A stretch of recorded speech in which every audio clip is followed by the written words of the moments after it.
बीच होंगे। तो इस वक्त सुभी तानवी जी हजारीबाग से हमारे बीच, बहुत बहुत स्वागत सुभी। एक बार तालियां बजा दीजिए हमारी सुभी तानवी जी की। श्रेष्ठ नेता कोई है तो नरेंद्र मोदी। तालियों में कमी मत करिए, तालियां जोरदार बजा दीजिए। राजधानी रांची के चंद्रशेखर आजाद दुर्गा पूजा प्रांगण के समीप 2025 में मोदी सरकार के बेमिसाल है 11 साल पूरे होने पर अनगिनत जन कल्याणकारी कार्यों के जन जागरण हेतु आयोजित 2 दिवसीय समारोह का शुभारंभ विगत सोमवार को किया गया।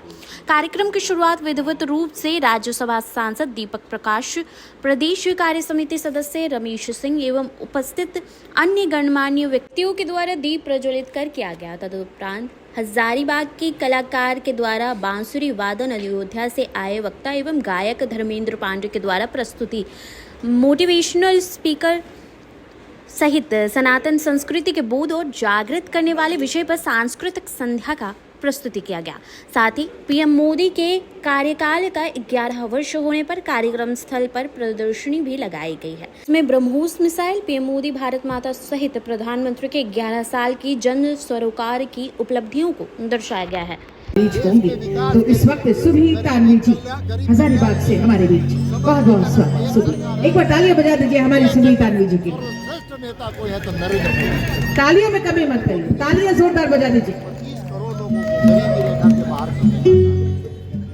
शौचालय का निर्माण हो, कोविड के कोरोना के कालखंड में लोगों को बचाने का सवाल हो, हमेशा नरेंद्र मोदी ने गरीबों को बचाया।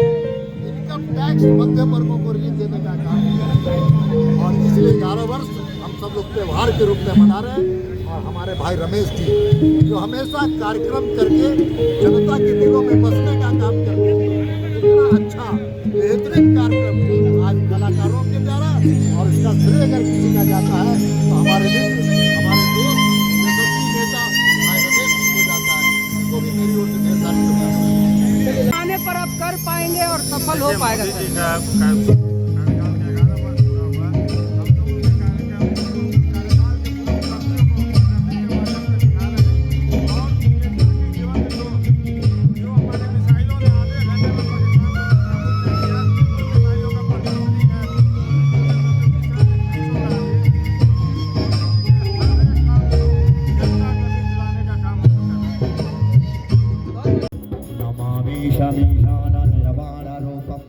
व्यापकं ब्रह्मवेदस्वरूपं निजं निर्गुणं निर्विकल्पं निरीहं चिदाकाशमाकाशमासं भजेऽहम्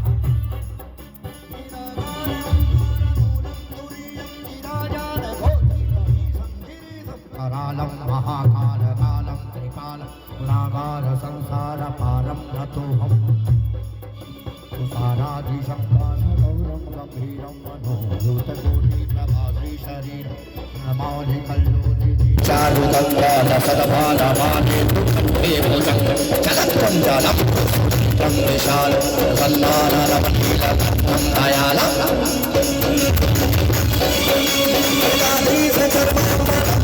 बताइए सर, ध्यान रखिएगा, संविधान के किसी भी आर्टिकल में नहीं लिखा है कि पति पत्नी का रिश्ता कैसा होना चाहिए महाराज जी, लेकिन अयोध्या कांड बताता है कि पत्नी, बहन जी लोग, हमारी माताएं बहनें, इसीलिए दुर्गा जी को 8 हाथ हैं, दर्शन है, संविधान और शास्त्र एक साथ। रमेश जी ऐसा भी एक प्रोग्राम कराइए। भारत बाबा से बाबा साहेब तक पत्रकार बंधु हैं, बताएं। मैं जानना चाहता हूं, भारत जैसे महान देश की जीडीपी यार दारू पे आ गई, इसीलिए दारू के बोतल को खंभा कहते हैं। मैं रहता हूं और आप सभी लोगों के लिए एक जानकारी ये भी दे दूं कि बनारस के हरिश्चंद्र घाट पे मैं लकड़ी बेचने का बिजनेस शुरू किया हूं। आप लोगों को 10% डिस्काउंट दूंगा, कभी भी आइए। पूरी दुनिया में कोई कलाकार आपके काम आए ना आए, लेकिन जब आप लोटे में भर के बनारस आएंगे तो मैं जरूर काम आऊंगा, ये इस बात की तो गारंटी है पूरी। FSR final.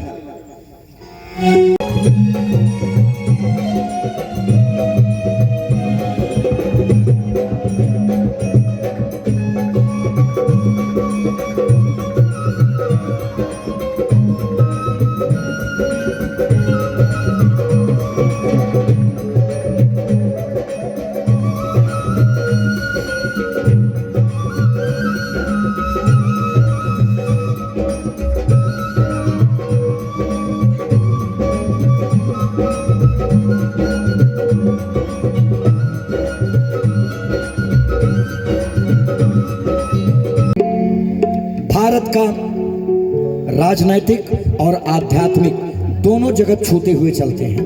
ऐसे श्री राम जय जय राम, जय सिया राम जय सिया राम। इसमें आपको भारत की आध्यात्मिक चेतना का भी दर्शन होगा, भारत की, और राजनैतिक चेतना का जो उदय हुआ है वो इसी नाम से हुआ है। इसीलिए समझिएगा कि भगवान राम अयोध्या में नहीं रहते हैं, ना ही भगवान राम भारत में रहते हैं, ये पूरा भारत भगवान राम में रहता है। महाराज, मैंने महिलाओं का 6 कैरेक्टर बताया, 2 छोड़ दिया था, ऐसे पुरुषों में भी है। मैं खुलेआम मन से कहता हूं कि कोई आए मुझे संतुष्ट करे, राम से। जानकी के बिना अधूरा है, इसलिए मोदी जी की सरकार ने तय किया कि सीतामढ़ी जहां पर जानकी का जन्म हुआ है, वहां पर भव्य जानकी मां के नाम पर, सीता मैया के नाम पर वहां भव्य मंदिर बनाने का भी संकल्प नरेंद्र मोदी जी ने लिया। और यह संकल्प इसलिए हो पाया है कि देश की जनता ने नरेंद्र मोदी जी को प्रधानमंत्री बनाने का काम किया, और 25 करोड़ गरीब लोगों के गरीबी रेखा से ऊपर करने का काम अगर किसी ने किया तो उसका नरेंद्र मोदी नाम है। देश और दुनिया के अंदर मान सम्मान स्वाभिमान बढ़ाने का काम कोई किसी ने किया।